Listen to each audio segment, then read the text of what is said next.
कल प्रिंस का एक वीडियो आया, फैंस को उसने रिक्वेस्ट किया कि अब ये बंद करो, ये जो वर्सेस खुद शुरू करते हैं और फिर खुद फैंस को बोलते हैं कि बंद कर दो। अलग लेवल की हिपोक्रेसी चली हुई है। कौन था ऐसा जो आपको लगा कि ये कर रहा है, कि इज्जत मांग रहा है वो? करण। प्रिंस इज्जत मांग रहा था जबरदस्ती। इज्जत अपने आप करने लग जाते हैं लोग अगर आपकी इज्जत हो।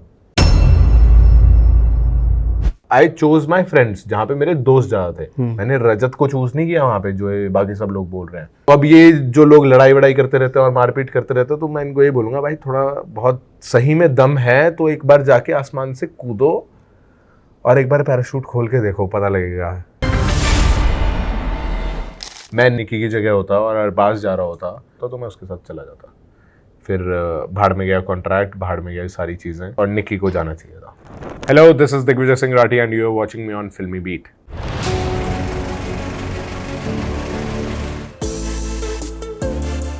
नमस्कार दोस्तों, मैं हूं मुकेश शर्मा और आपने देखना शुरू कर दिया फिल्मी बीट। और हाँ, दिग्विजय एक बार फिर से बहुत ही न्यूट्रल, और एक फेमस लाइन जो कहते हैं दिग्विजय आपके लिए कि अपने दम पे। सही है ये? सही बात है। कैसा था आपका द 50 का ये पूरा सिनेरियो, क्योंकि यहाँ भी आप अपने ही दम पे थे? बिल्कुल अपने दम पे आज तक जिंदगी में जाए हैं, वहाँ आए हैं और आगे भी उसी तरीके से चलते रहेंगे। किसी के सहारे की ज़रूरत नहीं है, किसी के पीछे लगने की ज़रूरत नहीं है। दिग्विजय खुद में ही काफ़ी है और वही 50 में रहा। जिस तरह से ये इंस्टाग्राम चल रहा है, मुझे लग रहा है द 50 अंदर कम बाहर ज़्यादा खेला जा रहा है। क्या टेक है इस पर दिग्विजय का, क्या राय है इस पर आपकी? हाँ, बाहर लोग खेल रहे हैं बट कोई मतलब नहीं है इन सब चीज़ों का। ये कंट्रोवर्सी होती रहेंगी, लोग बातें करते रहेंगे और लोगों का टाइम ख़राब होता रहेगा इस सब चीज़ में। जो आजकल का हमारा यूथ है, जिन्हें अपने पे फोकस करना चाहिए, अपने पे काम करना चाहिए, ये फालतू की लड़ाइयाँ देख रहे हैं जिनका कोई सर पैर नहीं है, या तो कुछ लॉजिकल चीज़ें चलें तो अच्छा भी लगे।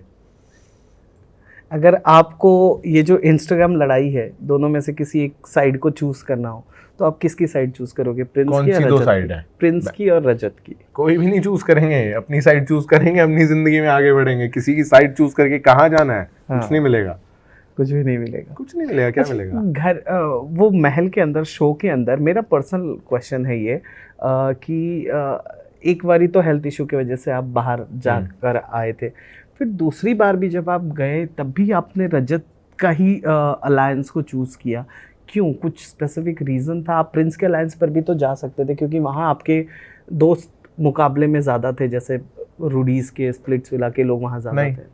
वहाँ मेरे हामिद दोस्त था, आरुषि दोस्त थी, बाकी और कोई ऐसा दोस्त नहीं था। दूसरी साइड में शिवेद भी बाद में दोस्त बना था। इस साइड में मैं आपको बता देता हूँ, चाहत, श्रुतिका, फैजू, फैज़, अदनान, अरबाज, निक्की, अर्चना, मनीषा, इवन कटारिया लक्ष्य से भी ठीक था। तो देखो ना कितने लोग हो गए, 9, 10, 11 लोग हो गए। 11 दोस्त। आई चोज माई फ्रेंड्स, जहाँ पे मेरे दोस्त ज्यादा थे। मैंने रजत को चूज नहीं किया वहाँ पे जो बाकी सब लोग बोल रहे हैं। इस साइड मेरे दोस्त ज्यादा थे, जहाँ पे मैं थोड़ा सा ज्यादा शायद ट्रस्ट कर सकता था। बट धीरे धीरे जो मेरे ही दोस्त बन रहे थे, इवन आर्या, तेजस्वी मेरे स्टार्टिंग में दोस्त बने थे, वो भी पहले निकल गए। फिर भी आई हैड मेनी फ्रेंड्स। फिर मेरे दूसरे अलायंस में भी मेरे दोस्त थे, तो गेम ऑन पॉइंट चल रही थी। बट जो मेरे दोस्त थे दूसरी अलायंस में, जैसे हामिद और आरुषि, अर्चना और मनीषा, ये लोग वोट करते जिस दिन मैं निकला। अगर इनको पता होता मेरे लिए वोट्स नहीं आएंगे, बट ये गेम ये लोग समझ नहीं पाए उस दिन। पर इस साइड वाले भी जो विश्वास आपको दिला रहे थे, रजत के साइड भी, हाँ, कि हम वोट कर लेंगे, एंड देन फिर वोट आया नहीं, तो आपको उस वक्त ऐसा नहीं लगा कि यार यहाँ तो दोस्तों का काउंट ज्यादा था, इनमें से भी किसी ने वोट नहीं? हाँ, उस दिन फैजू से कहीं ना कहीं थोड़ा बुरा लगा, क्योंकि फैजू को ये सब पता था कि भाई मेरे अगेंस्ट प्लानिंग प्लॉटिंग चल रही है, जो कि मुझे घर के अंदर नहीं पता था कि फैजू को आइडिया। मुझे आइडिया था कि ये निकालना चाह रहे हैं मुझे, रजत, प्रिंस वगैरह, इनका कुछ चल रहा है सीन। बट मुझे ये नहीं पता था कि फैजू को इस चीज़ का आइडिया है और वो इस बात से ओके है। शायद वो भी जीतना चाहता था, तो उस वजह से वो भी चाहता था कि मैं निकल जाऊं। बट हाँ, ये हुआ। और फिर आपको मुझे बताइए, ये जो बार बार बिट्रेल मिलता है, इसने दिग्विजय को स्ट्रांग बनाया? बहुत स्ट्रांग बना दिया, क्योंकि इस बार देखोगे ना आप, बाकी मेरे एविक्शंस देखोगे आप, स्प्लिट्स विला से शुरू कर लेते हैं। हाँ, रोडीज से कर लो शुरू। रोडीज में भी अपने गैंग लीडर ने थोड़ी बहुत चीज ऊपर नीचे कर दी तो मैं निकल गया था। नाम लो। गौतम भाई ने, गौतम भाई की थोड़ी बहुत चीजें, बट कोई दिक्कत बट फिर नहीं शॉर्ट हो गया ना, फिर शॉर्ट है वो तो मस्त है, वो तो एक चीज होती है, एक टाइम होता है बुरा लगता है क्योंकि हमारे लिए बहुत बड़ी अपॉर्चुनिटी होती है, वो तो कर रहे हैं बहुत टाइम से, तो इस वजह से कुछ चीजें बुरी लग जाती है। बट हाँ, गौतम भाई से बढ़िया बॉन्ड है, बात होती है, जब बहुत बढ़िया से बात होती है। और फिर स्प्लिट्सविला में जो चीज़ हुई वो सबने देखा ही। फिर बिग बॉस में तो मैं नम भी हो गया था, मतलब कोई रिएक्शन आया नहीं था फेस पे, वहाँ भी इस लेवल का बिट्रेयल फील हुआ था। और यहाँ पे I was ready for it. मैं अब कितना ही मुझे तोड़ लोगे, ऐसा कैसा ही मुझे बिट्रे कर दोगे, जब मुझे इस चीज़ से फ़र्क ही नहीं पड़ेगा तो तुम मुझे हर्ट ही नहीं कर पाओगे। तो मैं उतनी पावर आज के टाइम में अपनी लाइफ में, ना रियल लाइफ में किसी को देता हूँ कि मुझे कोई इस लेवल का हर्ट कर दे कि मैं इमोशनली ड्रेन हो जाऊँ और मैं अपने गोल से भटक जाऊँ। तो अपना ध्यान खुद रख लिया मैंने, बढ़िया। कौन सा बिट्रेयल ज़्यादा हर्टफुल था दिग्विजय के लिए? आई गेस सबसे ज़्यादा टफ तो बिग बॉस वाला ही था मेरे लिए, बिकॉज वो एक शो था जो बचपन से देखा था मैंने और जिसके बारे में कुछ और सोचता था, और वो फिर काफ़ी और चीज़ें उसके पीछे निकली। तो बिग बॉस डेफिनेटली स्प्लिट्स में तो बुरा लगा ही था क्योंकि वहाँ भी बहुत मेहनत की थी, बहुत अपनी जी जान लगाई थी। अलग अलग टाइप में ये दोनों बिट्रेल्स थे, काफ़ी हार्ड, हाँ हार्ड थे। ये जो रियलिटी शोज़ का तमका एक एक नाम अटैच हो जाता है। अभी भी अगर गूगल कर लो दिग्विजय सिंह राठी, तो रियलिटी शो फेम गूगल भी बताता है, रियलिटी शो फेम। फिर आपके वो राइफल वाली जो हिस्ट्री है, जो मुझे लगता है पिस्टल शूट वाली, वो जो दुनिया के सामने आना चाहिए, वो सेकंड लाइन में रहता है। तो are you willing to change this? आपको चेंज करना है, और क्या इसी इंटेंशन से आप द 50 को आपने चूज किया था कि यहाँ पर आपका वो एक साइड दिखा, क्योंकि यहाँ स्पोर्ट्समैनशिप ज़्यादा दिखाने की थी? हाँ, मैंने बचपन में हमेशा बहुत स्पोर्ट्स खेले हैं। मैं क्रिकेट भी खेलता था, बट वो फिर मेरे घर वालों ने हटा दिया था मुझे एकेडमी से, ट्यूशन लगा दिया था। बट ऐसे ही हूँ, ज़्यादा ही खेलते थे। उनको लगा क्या ही होगा, क्रिकेट में इतनी भीड़ है और ऐसा ऐसा वाली चीज़ें पेरेंट्स सोचते हैं ना। Then I got into shooting. I became a national level pistol shooter. I won medals at state level championship. 50 meter free pistol में I have won medals for my state, Chandigarh. और yeah, अभी recently I also got my skydiving license, जिसके बारे में ज़्यादा लोगों को पता नहीं है। मैं 32 times plane से अकेले कूद चुका हूँ, खुद अपना पैराशूट खोला है। हवा में 200 किलोमीटर पर आवर की स्पीड से आप गिर रहे हो और आपको पैराशूट खोलना है 45-50 सेकंड्स में प्रॉपर एल्टीट्यूड पे। हाँ, तो that was something which I did last year. तो ये जो खतरनाक चीज़ें करते हो, ये एक्साइट करता है यू, या you do it to with an intention to get something, कि एक नया रिकॉर्ड बनाऊं, एक नया बेंचमार्क सेट करूं, या सिर्फ मजे के लिए, एक्साइटमेंट के लिए?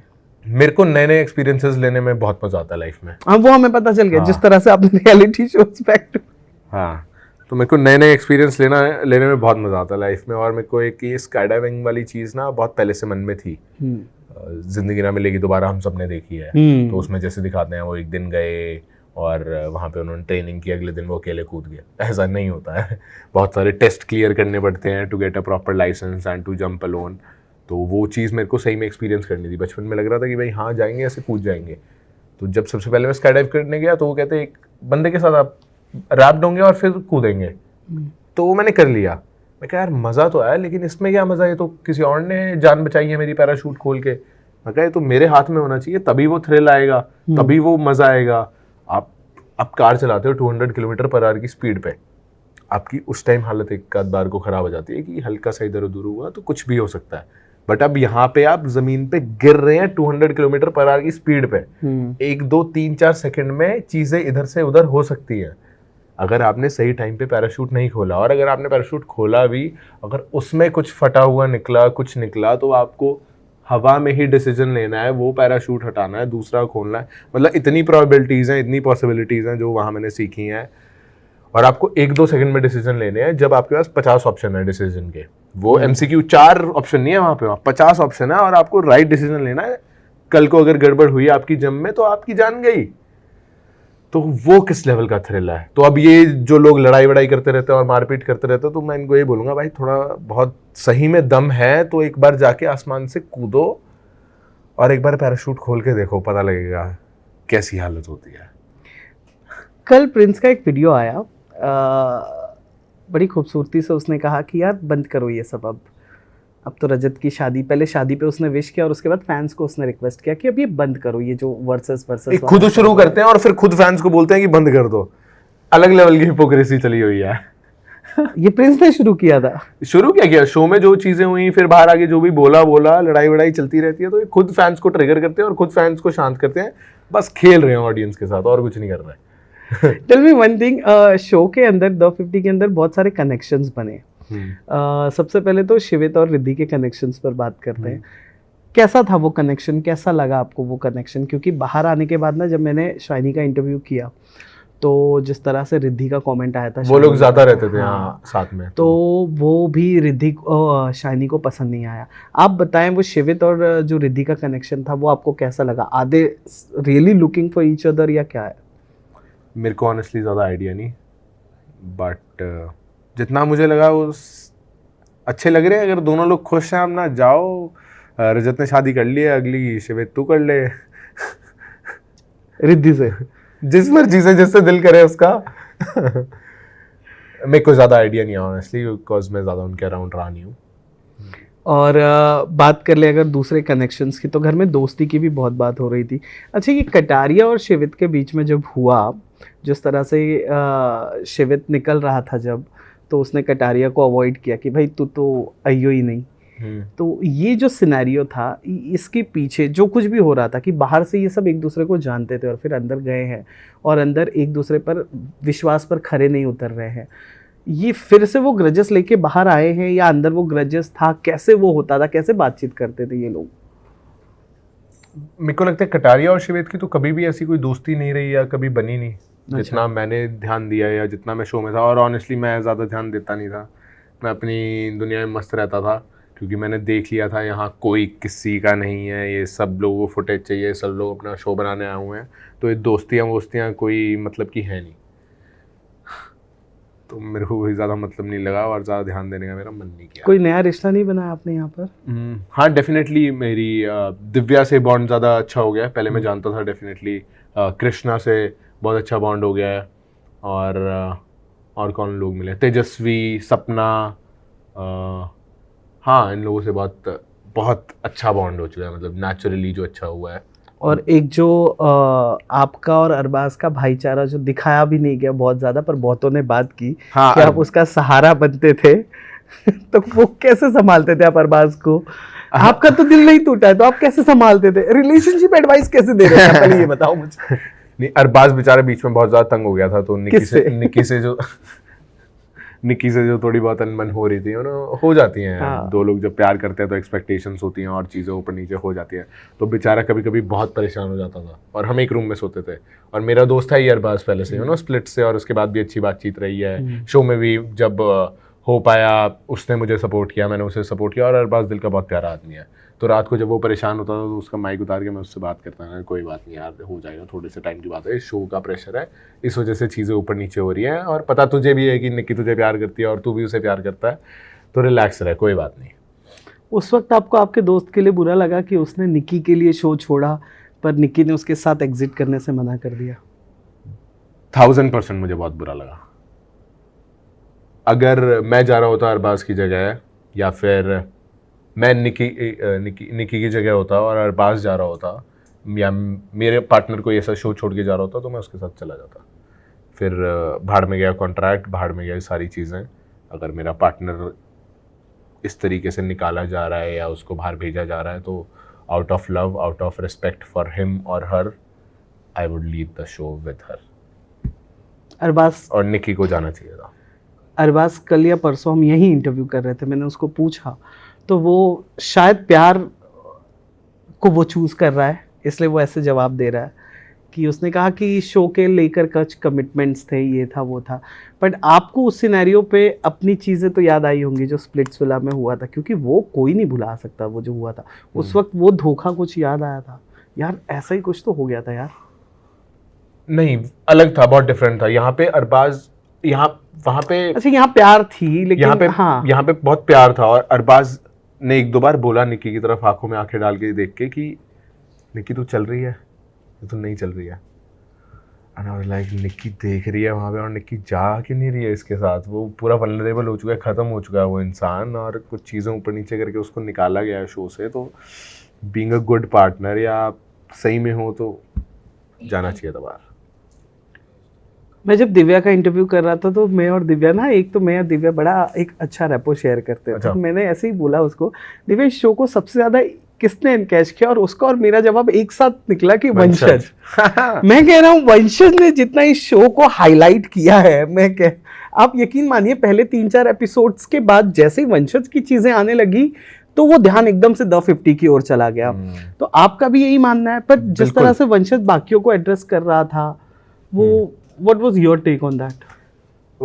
उसको पहले दिन निकाल दिया गया था शो से इन लोगों ने, जो भी फालतू रीज़न वगैरह देके, और उस पे उसकी भड़ास निकल रही थी, जो कि हाँ कुछ थोड़ी लैंग्वेज ऊपर नीचे थी, बट हाँ वो भी अभी, वो तो यंग ब्लड है एकदम। इस 21 आई गेस, 21-22 आई गेस। 21 साल का वो लड़का है और उसने अपनी भड़ास निकाली, बढ़िया किया, अपने मन की सारी बातें खोल के रख दी उसने।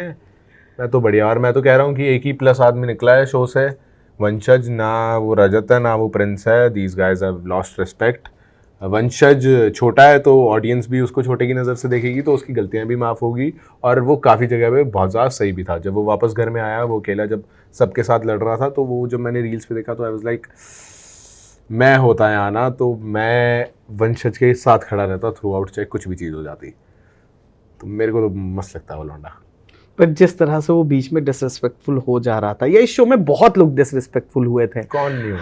आपको ऐसा लगता है कि हमने इतने जन का इंटरव्यू किया इस शो से, कुछ एक तरफ थे जिनका मानना था कि अगर हम सेम शो में हैं तो पीछे का एक्सपीरियंस छोड़ दो, हम एक जगह खड़े सही हैं। बात है। और कुछ का ऐसा मानना था कि though we are on same show but experience matter करता है। तो आप किस थॉट प्रोसेस की तरफ हो? वो एक बेसिक डिग्निटी रखनी चाहिए थी या नहीं? मेरे को लगता है अगर आप एक शो पे हो तो सब आप बराबर लेवल पे हो, फिर ना एज मैटर करती है ना आपका पुराना काम मैटर करता है। हाँ, अगर आप कह रहे हो कि आपका एक्सपीरियंस है तो उस वजह से चीज़ें अलग होनी चाहिए, तो अपना एक्सपीरियंस अपने बातों से, अपने ऑरा से, आप किस तरीके से क्या चीज़ हैंडल कर रहे हो उस तरीके से दिखाओ। डू नॉट एक्सपेक्ट कि बाकी लोग आपको उस वजह से रेस्पेक्ट करें आपको, कि आपका बहुत ज़्यादा एक्सपीरियंस है। आप वो दिखाओ, वो लोगों को दिखेगा, सिंपल एज दैट। बट उससे ये मत एक्सपेक्ट करो कि भाई लोग आपके नीचे रख के रहेंगे कि ओ भैया भैया भैया भैया। नहीं, सब एक प्लेटफॉर्म पे हैं, चाहे किसी ने कम साल ज़िंदगी जिए, ज़्यादा साल ज़िंदगी जिए, एक प्लेटफॉर्म पे खड़े हो, you are on same level. अगर आपका एक्सपीरियंस है तो अपने काम से दिखाओ। कौन था ऐसा जो आपको लगा कि ये कर रहा है, कि इज्जत मांग रहा है वो? ये सारा time he Karan in beginning वो ज़बरदस्ती इज्जत मांग रहे थे, प्रिंस इज्जत मांग रहा था ज़बरदस्ती। इज्जत अपने आप करने लग जाते हैं लोग, अगर आपकी इज्जत हो, आपकी अगर सेल्फ रिस्पेक्ट है तो अपने आप रिस्पेक्ट करने लग जाते हैं लोग। तो कोई पॉइंट नहीं था ऐसे शिव के इस तरीके से चीज़ों को आगे लेके जाने का। शिव के जीतने पे बहुत लोगों ने कंसर्न रेज किया कि शिव जीत गया, प्रिंस ने टिकट दिया, फैजू के फैंस का देखा, कुछ अभी अलग भी आपने कहना बोल था। दिया शिव जीत गया लेकिन प्रिंस ने टिकट दिया। फैंस यहाँ का भी कहना था। हाँ, फैंस का कहना नहीं है, ये सोची समझी चालें हैं सब कुछ। यहाँ पे भी शिव जीता है लेकिन क्रेडिट प्रिंस ले रहा है कहीं से आके। अब जीता है शिव तो शिव को क्रेडिट लेने दो ना यार, वो ट्रॉफी जीता है तो ही डिजर्व्ड इट, तभी उसको मिली होगी, कुछ ना कुछ उसने सही किया होगा। हाँ, प्रिंस ने दी अपनी ट्रॉफी, ठीक है, well and good, but perform किसने किया? जीता कौन? एंड तक कौन आया? ट्रॉफी उसके हाथ में, तो उसको क्रेडिट लेने दो पूरा। और जो अनडिजर्विंग वगैरह कह रहे हैं शिव को, आई डोंट बिलीव कि ऐसा कुछ अनडिजर्विंग वाला सीन है। कुछ किया होगा सही तो उसको मिली है। बाकी हाँ, मैं पर्सनली चाहता था कि फैजू जीते। और उस जो फिनाले के दिन जिस तरह से हुआ, वो वीडियो काफ़ी वायरल हो रहा है जहाँ फैजू रुक के कह रहा है कि आप लोग ज़रा शांत हो जाओ। There is a set of people जिनका कहना है कि परफॉर्म तो आप कर रहे हो ना, आप परफॉर्म करो, चीखने वाला डिस्ट्रैक्शन से क्या लेना देना। What is your take on that? अच्छा, वो चीखने वाला चुप हो जाओ, हाँ वो उनकी तरफ से बहुत नीच हरकत थी, लेकिन वो जैसे लोग हैं वैसी हरकत करेंगे। फैजू को यहाँ पे अपने टास्क पे फोकस रखना चाहिए था। सारी नॉइसेस दिमाग से हटा के उसे पजल पे ध्यान देना चाहिए था और करना चाहिए था और जीतना चाहिए था, सिंपल एज दैट। अब उसमें एक्सक्यूज फैजू को नहीं बनाना चाहिए, चाहे उन्होंने जैसी भी हरकत करी हो, वो तो है ही जैसी वो चीज़ें करेंगे। इसके बाद फिर उनमें से किसी एक को मिलोगे नहीं, किसी से दोस्ती नहीं रखोगे? नहीं, मिल लूँगा, क्या दिक्कत है मिलने में, कोई मिलेगा सामने से प्यार से मिल लूँगा, कोई वो प्रॉब्लम नहीं है। आप शिव की पार्टी में नहीं गए थे कल? हाँ, मैं परसों पार्टी कर लीजिए था, तो मैं कल पार्टी का मन नहीं था तो मैं नहीं गया। कि बुलाया नहीं था? बुलाया था, पर आपने मैसेज दिया शिव को कि मैं नहीं आ रहा हूँ, बिजी हूँ? नहीं, मैं मैसेज भी नहीं दिया उसे, मैं बिल्कुल वो जोन में ही नहीं था, तबीयत थोड़ी ऑफ थी, बट हाँ मैं कॉल करूँगा उसको। Call but congratulations, many many well congratulations. चलिए, थैंक यू सो मच। जाते जाते मैं इतना ज़रूर पूछना चाहूँगा कि व्हाट्स नेक्स्ट? अब कोई रियलिटी शो शायद बचा नहीं है, so what's next? Are you perceiving in acting, और या आप स्काई डाइविंग की तरफ अब रुक कर रहे हो पूरी तरह? स्काई डाइविंग वाली चीज़ तो है ही ऑन द कार्ड्स डेफिनेटली, वो तो एक टाइप से मेरी थेरेपी है, और वो भी कुछ चीज़ें आएंगी जल्दी जल्दी, चाहे ना आए बट जब आएंगी बहुत मज़ा आएगा। As an actor? As an actor थोड़ा टाइम लगेगा। हाँ। अभी I feel I still need to grow a lot हाँ। As an actor. अब ये रियलिटी शो वाले झमेले में से निकल के एक्टर बनना थोड़ा सा टफ हो जाता है, क्योंकि यहाँ पे अलग नोशंस बन जाते हैं, और आपको अगर एक्टिंग करनी है तो आपको एक अलग इंसान बनना होगा, अलग कैरेक्टर में घुसना होगा, तो वो एक बड़ा टास्क है, और अभी मैं उस पर वर्क कर रहा हूँ। चलिए, रजत की शादी पे कुछ कहना है, बनता है आपका? यार कॉन्ग्रेचुलेशंस यार, शादी हुई है, बहुत बड़ा दिन है, many many congratulations to him. बाकी करता हूँ मैं इसको call. Thank you so much. कैसा लगा फिल्मी बीट से बातचीत करके? बहुत बढ़िया लगा, थैंक यू सो मच।